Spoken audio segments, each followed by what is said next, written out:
everybody. It's April Perry and Jonathan Bailor back with another episode of the Sane Show. We're ready for a mailbag today. How are you, Jonathan? I'm doing very well because we had an awesome interchange right before we started recording about who is going to start the show, and it was elegant, and I wish you guys could have seen it, but I do have to cut it out So of the funny. recording. It was awesome. Sometimes it's a little bit of a circus on the other side of this podcast, but that's okay. It works out really well. Okay, so we've had some really great questions come in. We're going to review a few of them today, and we're going to just start off talking a little bit about SANE sweeteners. And this is actually an article that was brought to my attention by a member of our SANE Families program talking about Stevia. And there was a health food blogger who was saying that she was eating a lot of Stevia. I mean, I went and read through the article, and she was eating it. It seemed like multiple times a day, many times a day, and it had an effect on her monthly cycles. And so this woman was asking, with a teenage daughter, I'd hate to mess up her future options. Has anyone had this experience? Did she rely on it too much? And so I thought, yeah, that was really weird. I'd never heard of that before, and just wanted to bring that up to you and find out what your thoughts were. I have not heard anything about that, but I'll get back to the old, the doses and the poison saying, which is, okay, if this individual is using a lot of stevia, if this individual was using a lot of cinnamon, for example, if you use a lot of cinnamon, it can have negative impacts on thinning your blood too much. If you eat too much spinach, it can damage your kidneys. The question is just how easy or hard is it to overdo it? Like, it's really easy. This is an exaggeration, but it's really easy to overdo it with rat poison, right? Just a teeny bit of rat poison is too much, but a little bit of rat poison, like if you ever eat, I know this sounds silly, fast food restaurants, they are permitted by the Department of Agriculture to have a certain percentage of other in their meat, which no one knows what it is. They don't have to disclose what it is. So stevia or any SANE sweetener,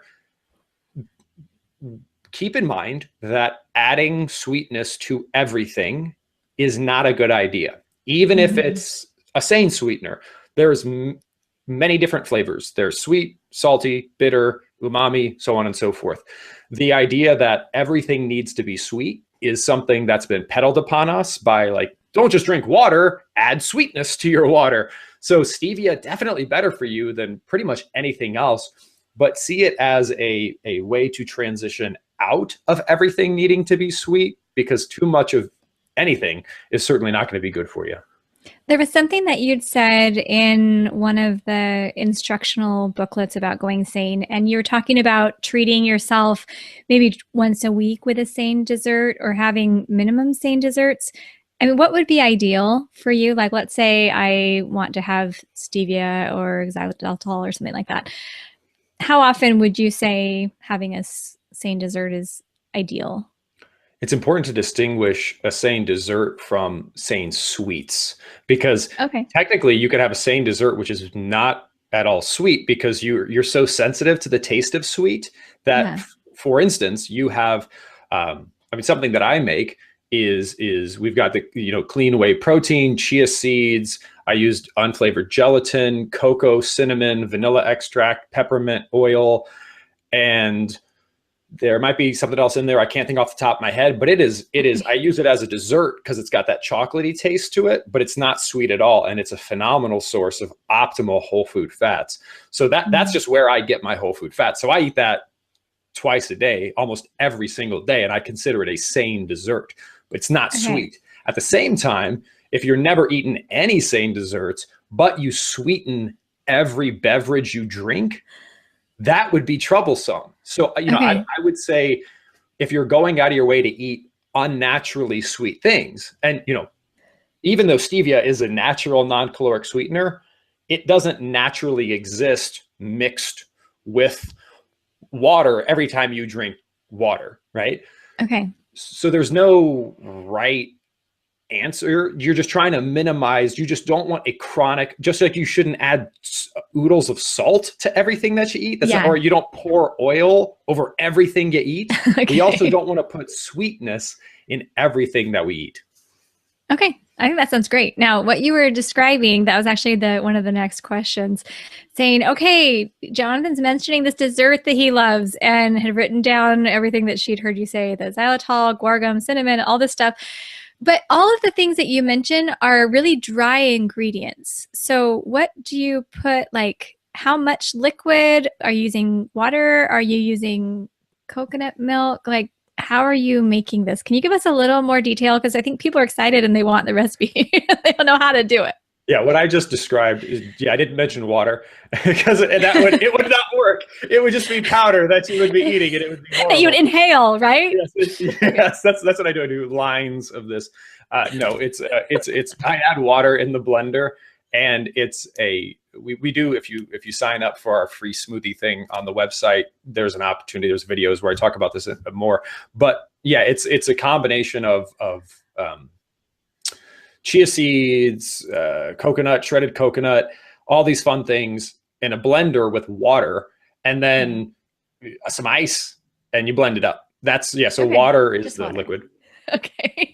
Because people are like, that's a whole lot of powder. All right. I think that's awesome. So I think, and really, like we talked in the past, there can be a lot of just playing around with it, right? Playing around with those whole foods and figuring out which things you like the best. You don't have to do do you do all equal parts, or do you have your own little recipe you figured out? I do have my own little recipe that I figured out just based on my own tastes and also my own goals, right? This is the one thing we have to, like, I think SANE is so empowering because, right, I'm 33. I do very intense eccentric exercises twice a week. I'm naturally thin. I've never been overweight. So like I need to go out of my way to eat more whole food fats than most people would. So like it would be bad for someone who isn't me. So contrast me with a 75-year-old morbidly obese diabetic person. They should not do that. Just like I now wouldn't I don't have an ACL in my right leg. I blew it out 3 times and I didn't get the 3rd surgery. So a great workout routine for a 22-year-old who's fully functional would be harmful to me based on my circumstances. So yeah, I'm just taking the whole food fats that we always talk about in the optimal versions, chia, cocoa, and coconut. And I blend them together in a blender. And the one thing that I do want to mention with almost everything I talk about ever, you'll notice that when I talk about liquids, I've only talk about water. I don't recommend things like a lot of coconut milk or like what's the liquid? What's the liquid? Because remember, liquids other than water, it's not that they're bad. I mean, coconut milk is a great dairy milk alternative. But you know what's better for you than coconut milk? Coconut. Right. Okay. Coconut milk is a derivative, non-whole food of coconut. And people are like, oh, Jonathan says don't use a lot of oil. What? I thought fat was good for me. It's not anti-fat. It's that everything that's good about olive oil is in olives plus a bunch more good stuff. So I like to keep my liquids pure. I like to focus on water, and then I have my whole foods. Okay. All right. Great answer. Okay. Next question actually comes from the podcast that you and I did talking about how is taking SANE to the next level. So she said, okay, talking about going extra sane, like a 5 on a scale of 1 to 10, which is what I had wanted. And she said, my question is that Jonathan always says, don't do anything unless you're willing to do it for the rest of your life, because otherwise it will have negative health consequences. Does this apply to levels of sanity? I was like, oh, that's a good question. I mean, if you're committed to being sane forever at a level 1, but you're only committing to a level 5 or 10 for that matter for the month or so, then will there be backlash afterward in the form of decreased health or increased weight gain? In other words, would it have been better never to have done the super sanity? So good question. That is an excellent question, because the other side of this is, it is unquestionably scientifically proven that it is better for you to stay overweight than it is for you to starve yourself. Because if you starve yourself, you will end up yo-yo dieting, which is worse for you than never losing weight in the first place, period. So it's a really great question to then ask, well, if I'm eating 5 servings of vegetables and I decide to eat 10, if I stop eating 10, am I worse off than if I just ate 5? And the answer is no. It's not the same model. Just like, for instance, let's say that you were practicing the piano and you were spending an hour a day practicing the piano. And then you decided that for 3 weeks, because a recital's coming up, you're going to spend 2 hours per day on the piano. On week 4, going back down to 1 hour a day will not cause your piano playing to revert to below it was when you did 2 hours per day. It's just a different, it's a different thing. And it's the same thing with when it comes to cellular health. So getting abundant nutrition for a compressed period of time and then going back to less abundant nutrition does not put you in a worse situation than if you never had the abundant nutrition in the first place. Well, one of the things that I was thinking about when I was reading this question was how you talked about people who are professional bodybuilders and they have like a competition weight and then they have a normal weight. Is it the same thing like that? Like when they're really working out, is it negative on their body when they are not in a competition mode? Yes. So that is, to be clear, bodybuilding is not a health pursuit. Okay. So for bodybuilding, it would be that. Okay. It's actually, give me a second because it's real clear. Yeah. The reason it's called dieting down or cutting. So when you're a bodybuilder, what you do is you bulk, meaning you take in like a lot of everything so that you can build muscle. And then you cut, which means you usually go down to a minimal level of calories, but you're still taking in a high protein intake so that you can shed fat and preserve muscle tissue. That is, you are calorie counting, and you're doing this not to improve your health. Nobody who's on stage posing is like, check out my A1C levels. My blood sugar is so dope right now. Check out the veins in my blood sugar. They're not doing it for their health. They're not like, man, my blood, I'm going to hit this back double bicep pose. Check out my blood pressure levels. What's up? That's not what they're doing. They're after aesthetics. And there's nothing wrong with that. I love aesthetics. It's just, yes, what you do. And then usually they'll go out and crush 3 pizzas afterwards because they're dehydrated. And at bodybuilding competitions, there are EMTs on staff because people do pass out because they're dehydrated. So yeah, that is not the same thing. Not the same thing. All right. Well, but then, so really, and I experienced this because I had the full month where I was just super sane. Well, I was a 5, right? On my scale of 1 to 10.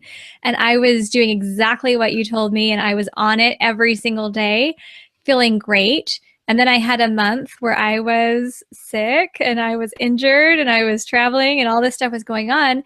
But what I found was I didn't see this big drop off or anything like that. Like I still felt like everything I had invested in myself the month before, I still felt like I had a lot of the good habits building up and I felt great and I did the best I could, but I didn't feel like I did back 10 years ago when I would count my calories and diet and I would lose weight and then I would stop starving myself and I just felt like I just, totally gave up all the ground that I'd covered or whatever. It was a totally different thing.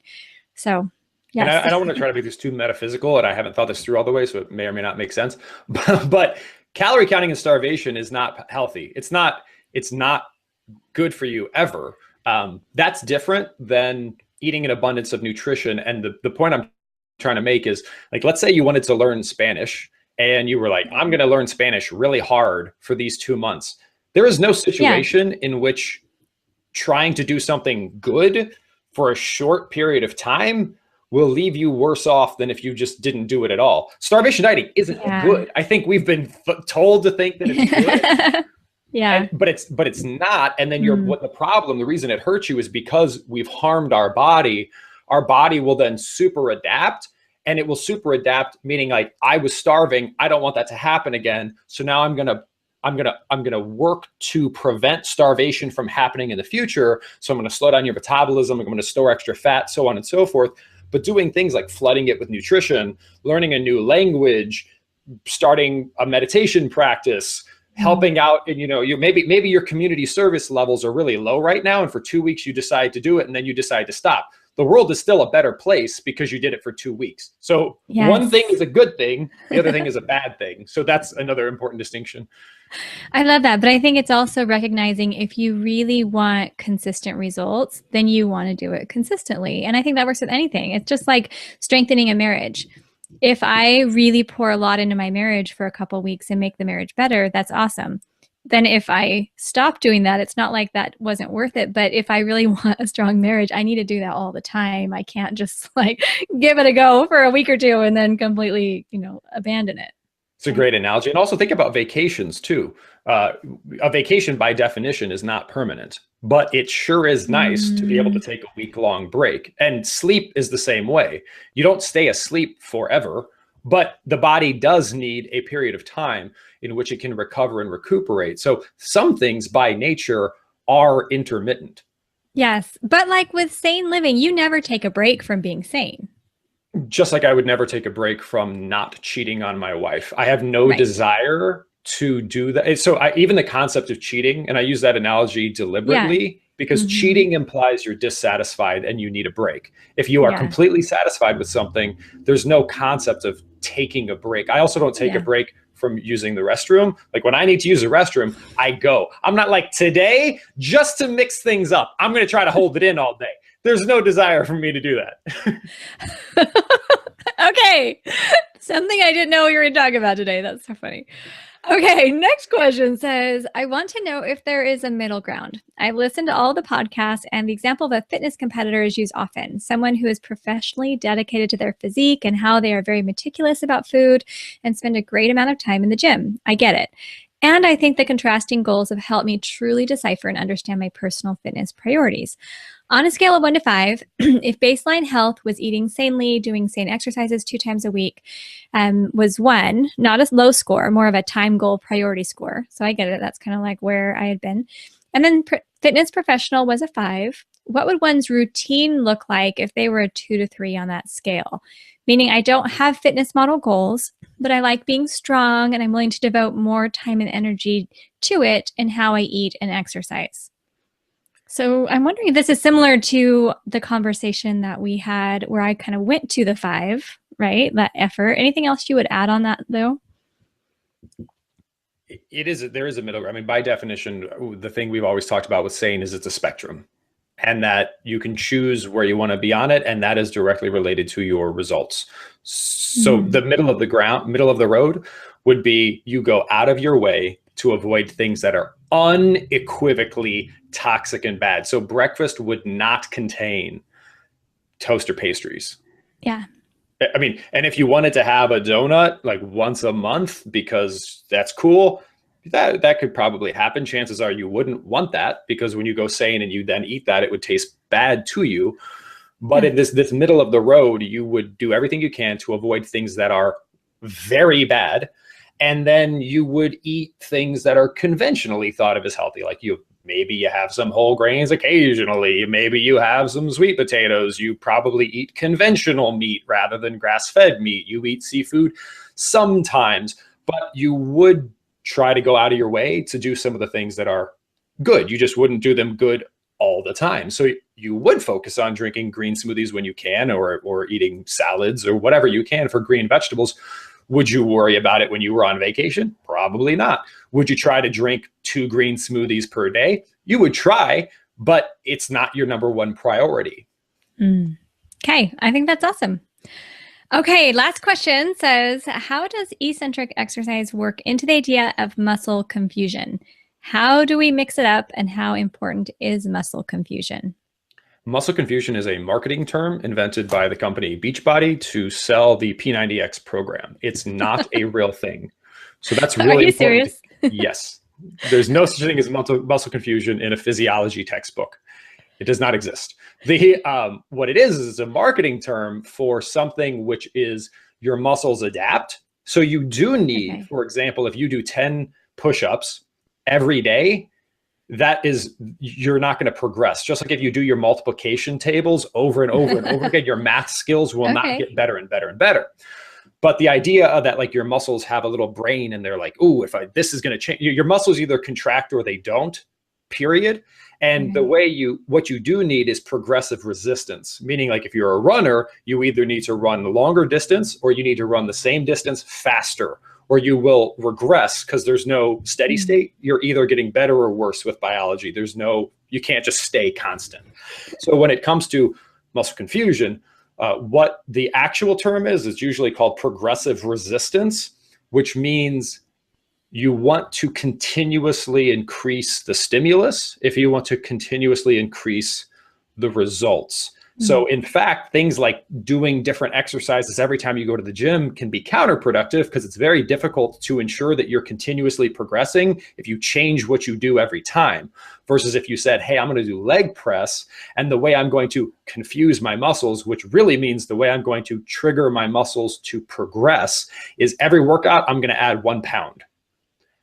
Okay. You do need, that's not confusing to your muscles. It's adaptive to your muscles. So eccentric exercise and exercise in general, try to steer away as much as you can from marketing. And I know sometimes marketing versus truth can be hard to delineate, but your muscles need progressive stimulus in order to give you progressive results.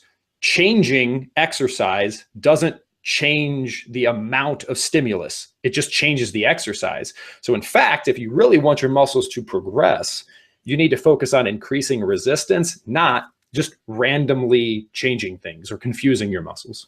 So I can do the same workouts just with greater resistance, and that's fine for my muscles? If your goal is to strengthen your muscles, that is how you do it. You progressively increase the force that your muscles need to generate, and that causes what's called hypertrophy or hypertrophy, depending on who you talk to. And then your muscles will get stronger as a result. Okay. One more question. This is my question. I think that I could love yoga. I'm like deciding this because a lot of reasons. But if you, let's say you wanted to learn about yoga, where would you go to even start? Like, this is where I feel like I'm all over the place. For example, I think my local gym does have a class once a week where I'm going to go look and find out when those classes are. I've looked on YouTube. I've kind of searched online. I feel like there's so many different people who just do yoga. Does it, how would you, so I was like, okay, if Jonathan, I don't know if you do yoga or not. Do you do yoga? I do. Okay. How do you find the right teacher?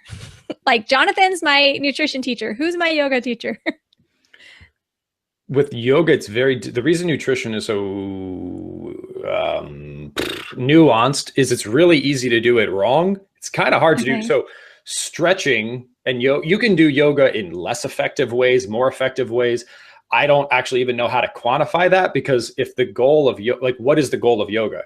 If the goal of yoga is to reduce stress, then for example, stressing on finding the optimal teacher would be counterproductive. And that's what I did when I started meditating. I was like, my goal in meditation is to reduce anxiety levels. So what did I do? I got super anxious trying to figure out the perfect way to meditate. And then I said, Jonathan, that is not a good idea. So then I've done a better job since then. But with yoga, what I would do is focus on the mantra of practically done is better than theoretically perfect.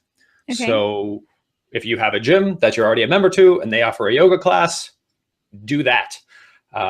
Go to YouTube and find some videos, do the yoga exercises. If they make you feel good, keep doing it. If they make you feel bad, pick something else. The way I got started is I read a book called Real Men Do Yoga, because it was written by a guy who taught yoga to professional athletes. And I said, well, that's interesting. And I've never taken a yoga class. It was just self-taught. And then I keep doing the stretches that make me feel good. I stopped doing the balancing stuff because it made me feel incompetent. And I've done it for like not 20 years. I've done it for like 15 years at this point. And it's been very helpful. Okay, that's awesome. I love that idea. Just doing what feels good and moves you forward. And I think that would be the next action I would use for this class, just today's podcast. Let me know if you have anything to add to it. But I feel like what we've talked a lot about today is how we want to be progressing. I mean, the reason why people listen to this podcast is because they want to progress in their nutrition and taking care of themselves. And I love that what we're talking about isn't you have to do this one thing, and if you don't do it, you're not perfect and you're a big loser. You know, it's nothing like that. It's just taking that time to step back and to assess, what are my goals? How am I doing right now? How am I feeling? And how can I optimize that just little by little in what I eat and how I exercise and how much thought and energy that I put towards that. Because at the end of the day, I feel like there are so many things on each of our plates. Health and nutrition is not the only thing. It's a big thing, but it's not the only thing. And as we're working to build our families and our businesses and take care of our communities and all the stuff going on, I feel like the more we can just identify one little thing at a time and progress in that area, that's going to bring so much more benefit and balance to all the other areas as well. And it's not that hard to do. So that would be my suggested next action. Anything else you'd add on that? I would say transcribe what April just said, because that was a bunch of wisdom. So that's the stretch goal. The stretch goal is to listen to what April just said. See how fast you can type. and to write it down.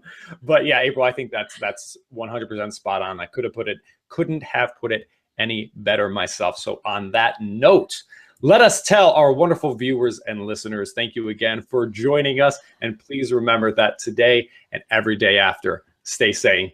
We'll chat with you soon.